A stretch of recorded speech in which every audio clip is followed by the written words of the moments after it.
Heads up, because you're in the Hoodwood. I'm the Black Bandit KJ Green, welcoming you to another edition of Sports for the Hoodwood for October 20th, 2022. Coming up this week, the Phils and the Pods and the NLCS. Wait, what? We'll look at the abject failure of 100-win teams and who has the edge in the ALCS.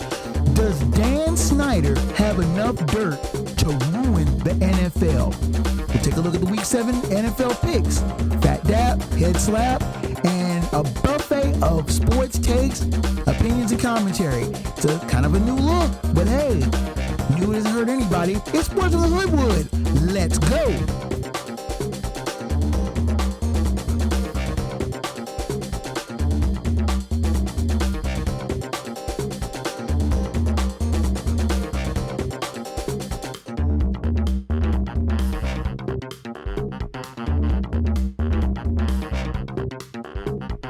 You're tuned in to Sports from the Hoodwood, the internet's foremost location for the most honest, unfiltered commentary and insight on the world of sports.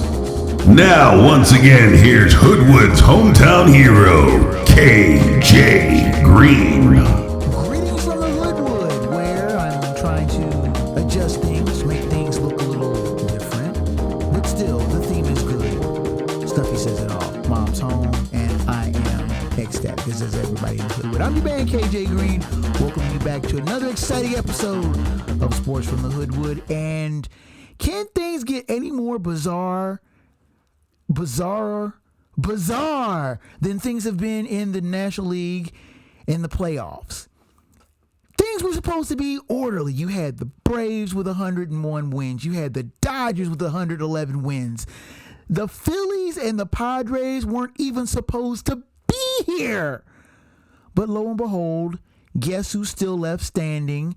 You almost hear the Elton John track, I'm Still Standing, in the background as both the Phillies, who have excused the Braves, the defending World Series champ Braves, from the playoffs, and the Padres, who finished 22 games behind the Dodgers. 22 games. The Dodgers won 111 games. Just basically worked formidable the whole season, just crushing teams left and right. They had beaten the Padres 9 straight times. You always want to hear the principle from Ferris Bueller's Day Off. 9 times. And the Padres were like, okay, it's October. The money's on the line. Let's do this. And they send the Dodgers packing. Beating them in 4 games, a raucous crowd at Petco Park for the series clincher, and it wasn't Dodger transplants. No, it was rowdy Padres fans from the first pitch to the last out. I'm still trying to get my brain around this. And then there's the Phillies. The Phillies. Please stop telling me. Yes, I expected them to be shooed out of the playoffs by the Cardinals. And they didn't. The Phillies beat the Cardinals in 2 games. We detailed that last week. But the way they handled the Braves, winning game 2 in Philadelphia, I beg your pardon, winning game 2 in Atlanta, then winning game 3 in Philadelphia, then winning game 4 in Philadelphia, and then all of a sudden it's like, wait a minute, the Braves are out. All 3 teams that won 100 or more games in the regular season of the National League are all out. Now, I already said the Mets were going to be beat by the Padres. I said that. I didn't blink about that. But I figured they'd be they get their nice little playoff win and get beat by the Dodgers. The funny thing is that it didn't happen. And I'm just trying to get my head around this. Now you have the American League, where it's some semblance of order. Possibly. You have the Astros, who swept the Mariners out. The Mariners were a good story. They tried their best. They tried like a scalp. That third game, going 18 innings, you felt bad for the Mariners because they just did not want to lose in front of their rowdy home crowd. And you give them that because they tried. But the Astros, they're just too strong, and they're showing why they're the number 1 seed, winning it in a sweep. Now, the ALCS, the other AL divisional playoff between the Guardians and the Yankees, as I'm taping this, is still being played. So we're still going to try to figure out who's going to be the Astros' opponent. But either way, you've got a worthy opponent in the ALCS, and that should be a lot of fun. I think that should go the distance. But the NLCS, it's like the spare lounge act in the Padres and the Phillies. Neither team won 90 games. And I've long said a legitimate playoff team has to win 90 games, at least 550 ball or better. But neither team did it. And it doesn't really matter because they did the work. Both teams have beaten at least one 100-win team. And the Padres have done it twice. Try to make some sense of this if you can. We will take our first time out. I know it's a quick, short segment, but we've got a lot of things to get to. And coming up, we will talk about Dan Snyder. Does he have enough dirt on the NFL to ruin it? And if so, can the NFL be ruined? We'll answer those questions and a lot more. Sports with Hoodwood continues after this. Is today your last day on Earth because you are being deployed to space tomorrow? Have you just turned 18 and you're ready to get out of your parents' house? Has your granddaughter gotten her boyfriend pregnant? Whatever your reason, you need us at GottaGetMarriedNow.com. We specialize in last-minute weddings. Active duty, military veterans and retired discounts are available. Visit us at GottaGetMarriedNow.com.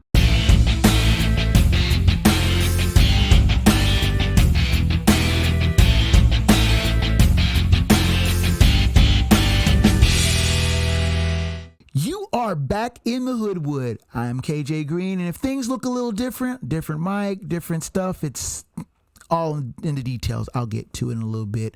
But let's talk football, shall we? We'll get to the NFL picks here shortly. But Washington Commanders owner Dan Snyder has been reported to have had his law firms employ private investigators to dig up dirt on his fellow NFL owners. Now, when I heard this, and I'm thinking, okay, you want to ingratiate yourself with your fellow owners, try to make a good impression. Dan Snyder's doing the antithesis of this. He is literally drawing a line in the sand and saying, I'm going to mess y'all all up. And he used some very colorful language, which I will not use here. But the things he said, that things that he knows or things that he's going to quote unquote find out, is this even productive? Is this even going to make any sense? I mean, Dan Snyder's owned the Washington franchise since 1999 when he bought the team from the estate of Jack Kent Cooke. The team that was once a marquee franchise in the NFL in the 70s, 80s, and 90s has more or less slogged through the 21st century. Their record since the turn of the century is 158, 214, and 1. That's through the first 6 games of this season, and this season they are 1-5. The NFL is one of the most profitable entities in the world. I mean, you're talking about franchises that are valued in the hundreds of millions, if not in some cases with the Cowboys, the Rams, the Washington even, in the billions of dollars.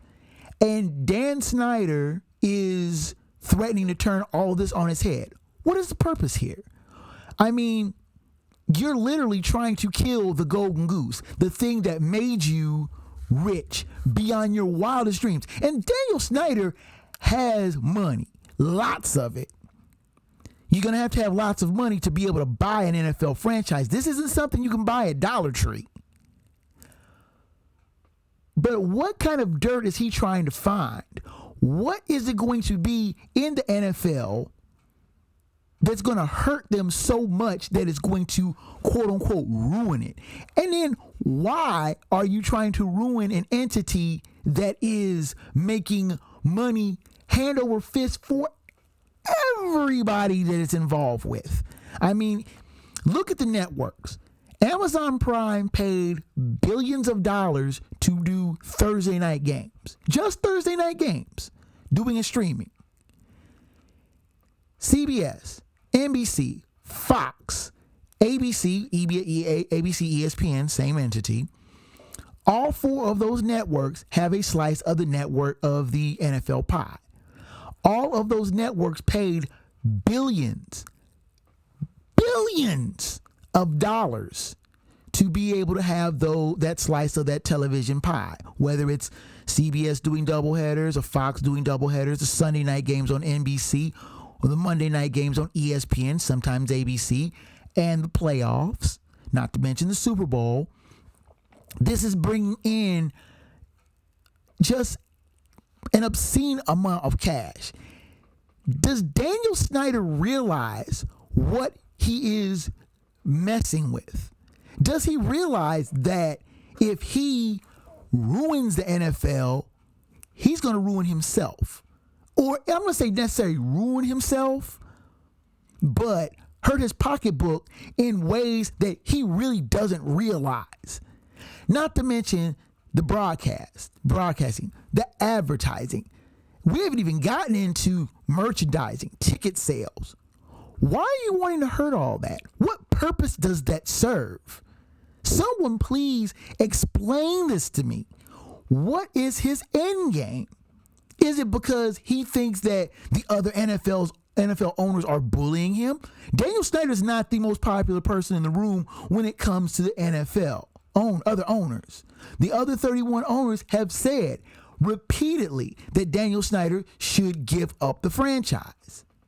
Will he? He probably won't. Remember, when they were talking about changing the name of Washington's team from the Redskins to what is now the Commanders, Snyder was very resistant of it. He didn't want to be told what to do. Now, with the sexual harassment, the untenable workplace scenarios that have been put up about him, now you're having Daniel Snyder's having problems internally. And the other owners are bringing him pressure, bringing him to bear pressure to sell the team. He's already been fined $10 million, been told to stay away from team activities for a year. This is his response? Sounding like a recalcitrant, spoiled child who can't get his way. Can he pull this off? Can he ruin the NFL?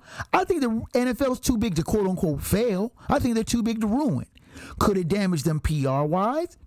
It could be a stub toe, a skin knee, but I don't think it's going to hurt them irreparably. Daniel Snyder's playing a game of Russian roulette, and the gun's pointed at him, and he's going to lose. It isn't one bullet in 6 chambers. It's 5 bullets in one empty chamber, and he's going to end up blowing himself to bits. Take another timeout. Come back with the NFL Week 7 picks. I did a little better this week. Wasn't as bad as last week, but we must endeavor to get better. Sports from the Hoodwood comes back at you after this.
tuned in to Sports from the Hoodwood, the internet's premier destination for no-nonsense commentary, thorough analysis, and logical insight on the world of sports. Now here's the man that Wikipedia and Google call for sports fact checks, your host, KJ Green. You are back in the Hoodwood. My name's KJ Green. I know a lot of things are different. Even Snuffy likes the new graphics. So we're trying to do things different, but there are some things that are still the same. NFL picks. I did better this past week, slightly. I'm not complaining about it though, lest the football pick gods smite me with a 2 or 3 win week. So resolving to do better. I'm here for your review and perusal of this week's picks. It's being provided by ESPN for comparison and entertainment purposes only.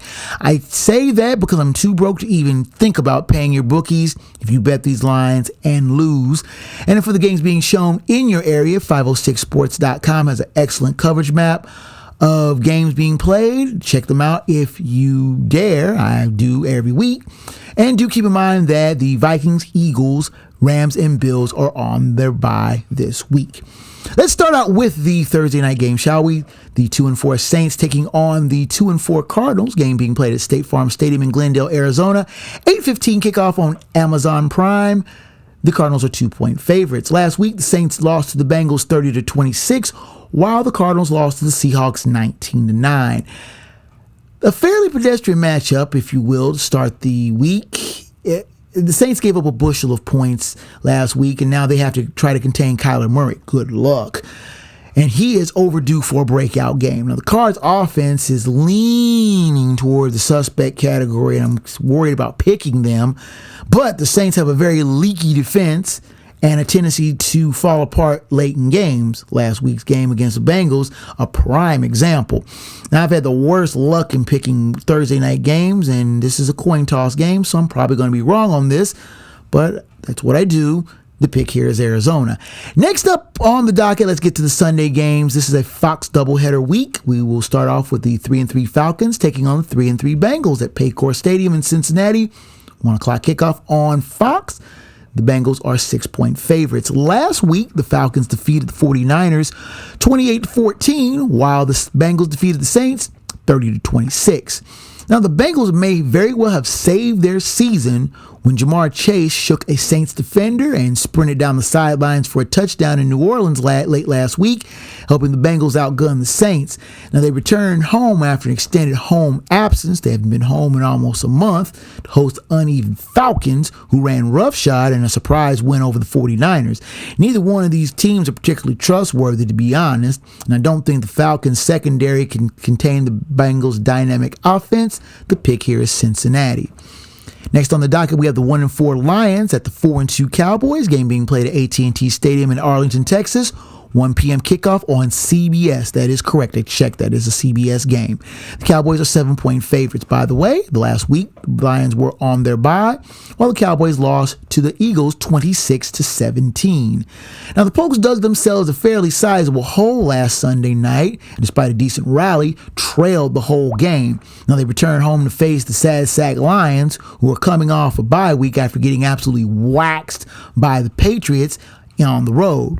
Now, will it be Cooper or Dak getting the start? No one knows. The Cowboys have been tight-lipped about it, but the Lions are not a real match for the Pokes, and I think this will be the needed bounce-back win from that loss in Philly. The pick here is Dallas.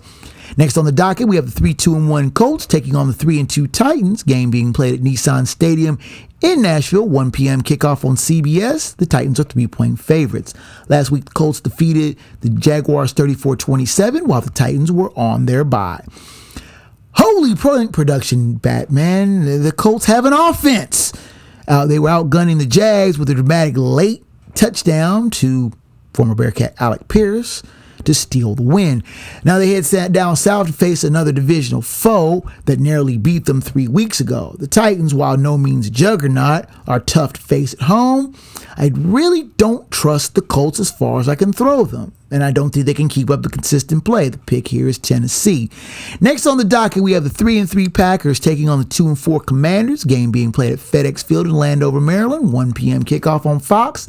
The Packers are 5.5-point favorites.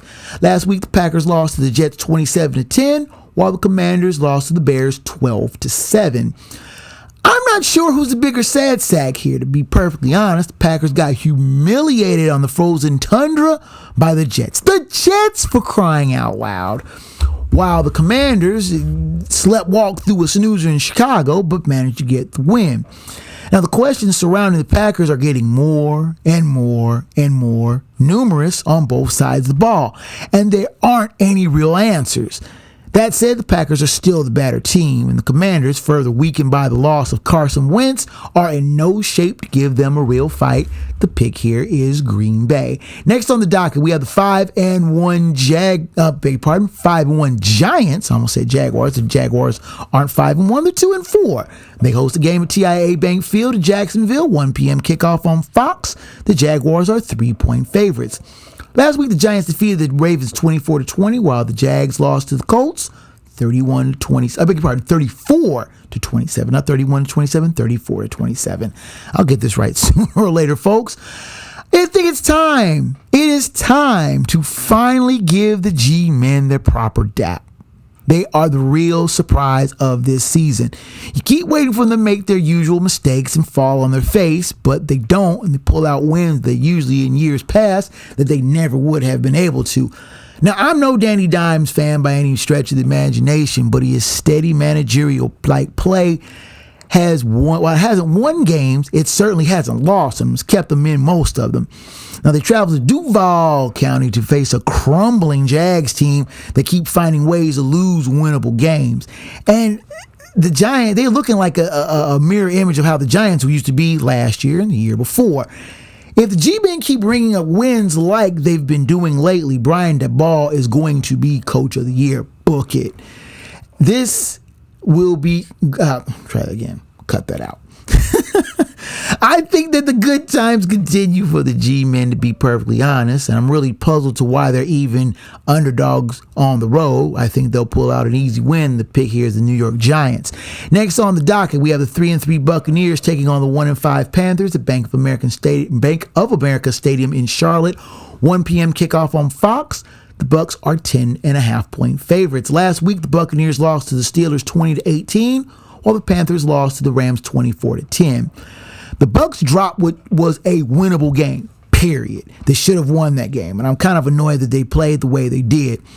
Then they go to Carolina to face a sad sack Panthers team whose infighting is torpedoing any chance they have at winning games. The Bucs are not the scary team that they were 2 years ago or even at this time last year. That said, they are much better than the Panthers and should win easy here. The pick here is Tampa Bay, and that's the Hoodwood Lock of the Week. We'll take a time out at this point, come back with the rest of the early games, all the late games, as well as the Sunday and Monday night games. Sports from Hoodwood comes back at you after this.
You're tuned in to Sports from the Hoodwood, the internet's foremost location for opinion, analysis, and insight on the world of sports. Here now is the man banned from sports trivia contests in 38 states and 4 Canadian provinces, and not to mention Guam. Your host, KJ Green. You are back in the Hoodwood. I'm KJ Green, and let's continue on with the NFL Week 7 picks. Next on the docket, the 2-4 Browns taking on the 3-3 Ravens. Game being played at M&T Bank Stadium in Baltimore, 1 p.m. kickoff on CBS.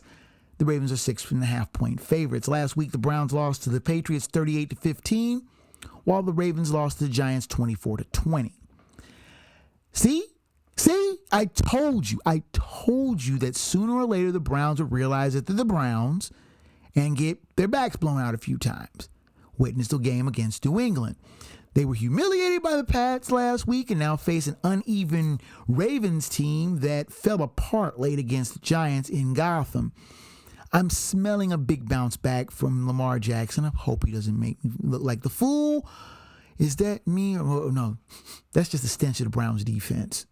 Minus Myles Garrett, giving away points and doing it at a disconcerting pace. Pick here is Baltimore. Next on the docket, we have the 4-2 Jets taking on the 2-4 Broncos. The game's being played at Empower Field at Mile High in Denver. 4:05 kickoff on CBS. The Broncos are 3-point favorites. Last week, the Jets defeated the Packers 27-10, while the Broncos lost to the Chargers 19-16 in overtime. Who made the schedule for the Jets? They have had to go into a number of tough venues and have emerged more or less every week with hard-earned road wins. After an easier than expected win on the frozen tundra, the Jets stay on the road to head to the mountains and face a wildly inconsistent Broncos squad. For the first time in a very long time, I feel confident and comfortable picking the Jets. It's probably going to come back and bite me in the butt, but nevertheless, watch. Russell Wilson will ball out of control and make a fool out of me. The pick here right now is the New York Jets. Next on the docket, we have the 1-3-1 Texans taking on the 1-4 Raiders at Allegiant Stadium in Las Vegas. 4:05 kickoff on CBS. The Raiders are 7-point favorites. Last week, both teams were on their respective byes. This is a game that is best not viewed by a lot of people. It stinks. It's a poor matchup. Both teams are playing poorly and are not good on either side of the ball. This is a coin flip game. Came up heads, but I'm going to pick Las Vegas because I think the Raiders are good to go at home. The pick is Las Vegas. Next on the docket, we have the 3-3 Chargers hosting the 3-3 Seahawks. I saved their kiddo.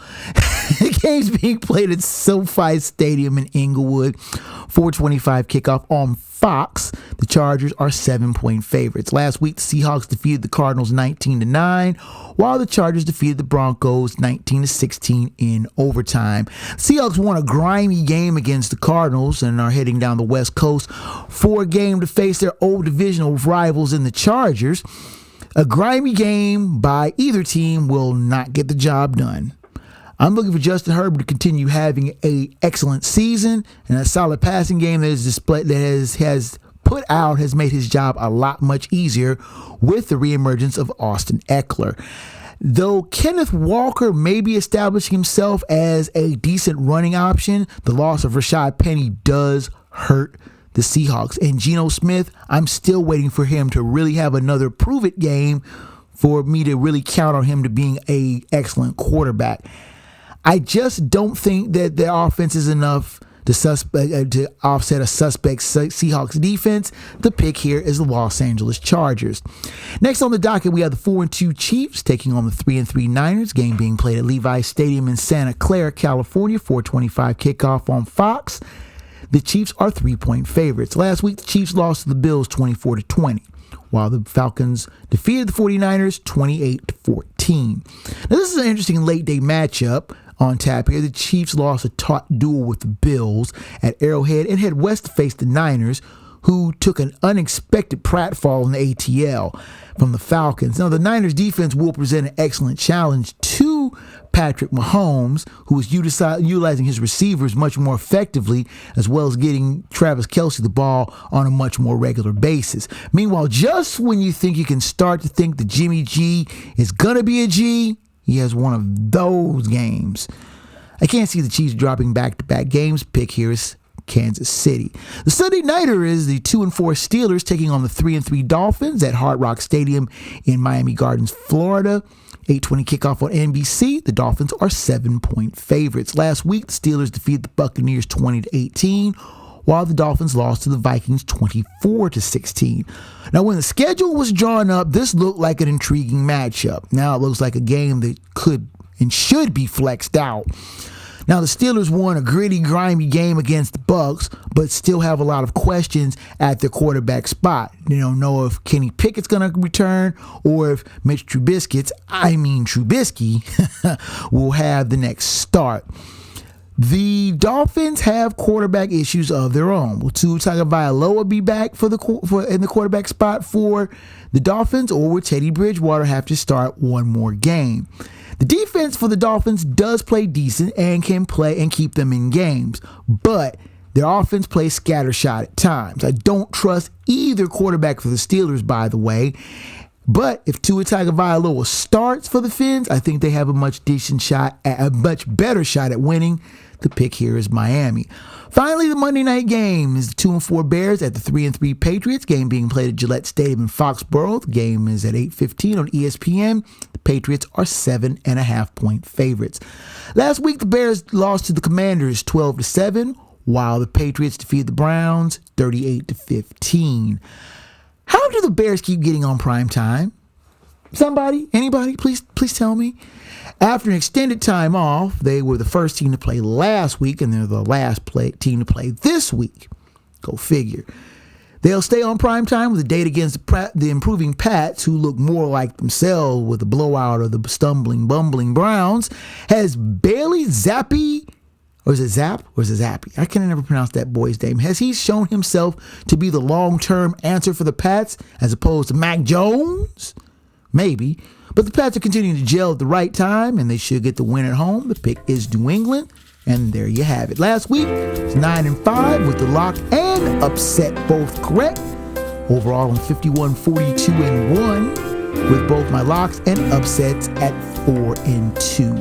We will take a final timeout, come back, and head down the stretch with the final word from the Wood, preceded by the Hoodwood Hot 5 and the Phat Dapper Head Slap. Sports from the Hoodwood heads down the stretch after this. Is today your last day on Earth because you are being deployed to space tomorrow? Have you just turned 18 and you're ready to get out of your parents' house? Has your granddaughter gotten her boyfriend pregnant? Whatever your reason, you need us at GottaGetMarriedNow.com. We specialize in last-minute weddings. Active duty, military veterans and retired discounts are available. Visit us at GottaGetMarriedNow.com.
from the Hoodwood, the internet's foremost location for no-nonsense commentary, insight, and opinions on the world of sports. Here now live in living color, black by popular demand, your host, KJ Green. Rounding third and headed for home here in the Hoodwood. My name's KJ Green. Let's finish up strong with Hoodwood Hot 5, Phat, Dap, Head Slap, and the final word from the wood. Our Hoodwood Hot 5 is the 5 teams that I think are the best in college football. Now, the Hoodwood Hot 5 is going to jump around here, there, and everywhere, but it doesn't really matter because it's the 5 teams I think are the best in college football. Our number 5 team is Clemson. Now, they got by Florida State. Barely. I think they got caught looking forward to the game against Syracuse. Now, that game against Orange, a battle of 2 undefeated teams, control supremacy of the ACC Atlantic. And that's going to be a battle that I'm going to be looking forward to watching. Our number 4 team is Michigan. Now, I said in error last week that the game against Penn State was in Happy Valley. No, that game was at the Big House. And the Wolverines delivered a Big House whooping to the Nittany Lions to the tune of 41-17. People thought, and I thought, that Penn State was going to be kingmakers for the national championship playoff, who got there and who wouldn't. But they ended up being the joker and the fool as they got run roughshod, as the Wolverines' running game was just too much for the Nittany Lions to stop. Our number 3 team, wait a minute, where'd you come from? Tennessee? Yes. The Vols, 52-49 winners over Alabama in Neyland Stadium. A crazy back-and-forth game. The Vols jumped out big. Tide reeled them in. Vols jumped out again. Tide reeled them in. It was a back-and-forth, almost like a heavyweight battle, a heavyweight fight. Whoever had the last licks was probably going to win. The game has seen everything but an ending. Alabama missing a critical field goal that would have given them the late lead. The Tide left too much time on the clock for the Vols. They went down and kicked the game-winning field goal, and they weren't keeping the people off the field at Neyland Stadium. They said it was over 107,000 people at that game, and I think most of them were on the field at the end of that game. They tore down both goalposts, cost the University of Tennessee $100,000 in fines for not having proper crowd control, but I really don't think that Tennessee's really going to mind writing out that check after beating Alabama for the first time in 15 tries. Our number 2 team is Georgia, the Georgia Bulldogs, 55-0 winners over Vanderbilt. They will be on a bye next week, so they will not be punished for not playing, which is why the number 1 team stays the Ohio State Buckeyes. They were on a bye last week, but they have Iowa this week. Now, if they lose to the Hawkeyes in Columbus, they'll be out of the Hoodwood Hot 5 with the quickness. But I think they should be able to handle their business and then have another big game with Penn State on the 29th. That's the Hoodwood Hot 5. What's yours?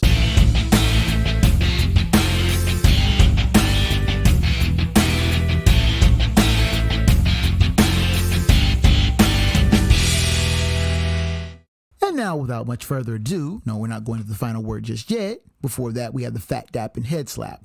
Now, the Phat, Dap of the week goes to FC Cincinnati.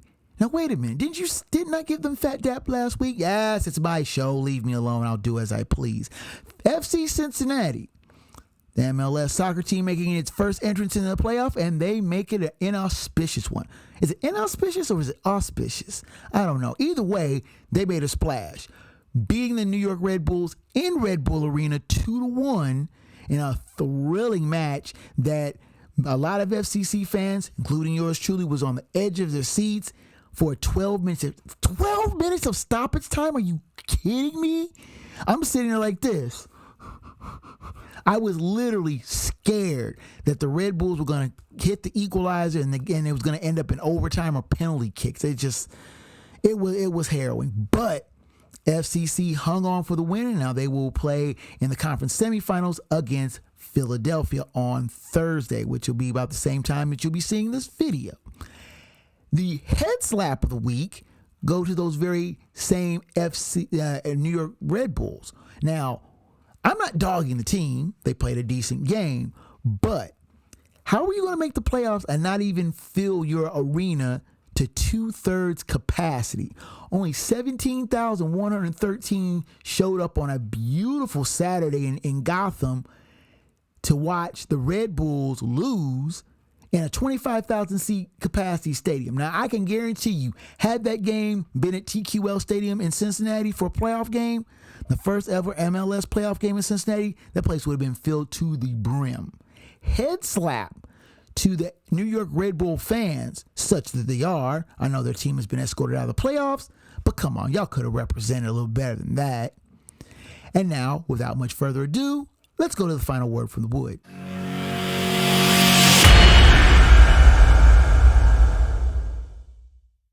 I like Dusty Baker. I really do. I always have. He's one of the first players of color that you expected to end up being a field manager. He's had the tools to make it big, and by and large, he's won pretty much everywhere he's went. He won 103 games in his first year with the Giants in 1993, won 840 games in 10 years and an NL pennant with the San Francisco club before moving on to Chicago.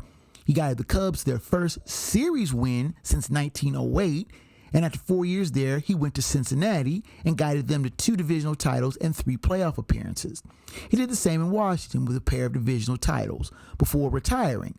Then he was brought out of retirement to manage in Houston, and he's taken that troubled club to 3 straight postseason appearances.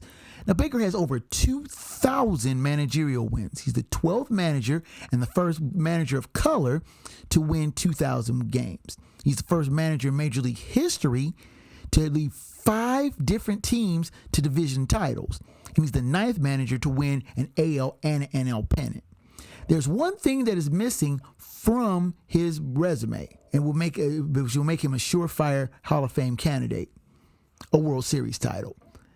Now, after the scandal behind the 2017 World Series title by the Astros, there's always been a but with that club. The firing of A.J. Hinch and the suspensions of players that were connected with him, most notably Alex Cora, and the non-hiring of Carlos Beltran, have affected and been a long ripple from that 2017 Astros asterisk of a World Series title. Many people said that the Astros should have had their title revoked for the sign-stealing scandal. And many people said that the title the Astros won was not legitimate. At best, many people said the Astros should have just had an asterisk by their name. While that's not feasible, the title still seems hollow and illegitimate. Now here's where Baker comes in. He's a baseball lifer. He batted behind and was mentored by baseball legend Henry Aaron. His business-like, no-nonsense demeanor has always been good with players. And he's always had the respect of these same players through the numerous teams. He has won everywhere, and I mean everywhere. Though there's been one small problem. His teams have had very poor postseason luck. A number of frightening collapses have dogged Baker all through his career. The 2002 Giants were 1 out away from clinching the title in Game 6 before falling apart. They blew that game. And of course, in 2003, everybody remembers the Bartman incident. That happened in Game 6. They could have won Game 7, but blew that game too. Cincinnati Reds fans long ruled the 2012 team that was up 2-0 on the San Francisco Giants, but lost 3 straight games at home to fritter away the NLCS. And we won't even begin to talk about the collapses in Washington and losing the World Series in Houston. Postseason losses have dogged Dusty Baker long in his career. But there are a bunch of teams that are crumbling in the postseason, and this may be Dusty Baker's last best shot at winning a World Series title. Dusty Baker's 73. You wonder how many more years he has left in that managerial brain of his before he decides to call it quits.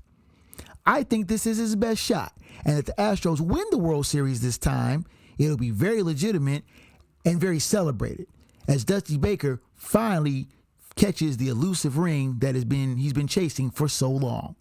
And that is the final word from the Wood.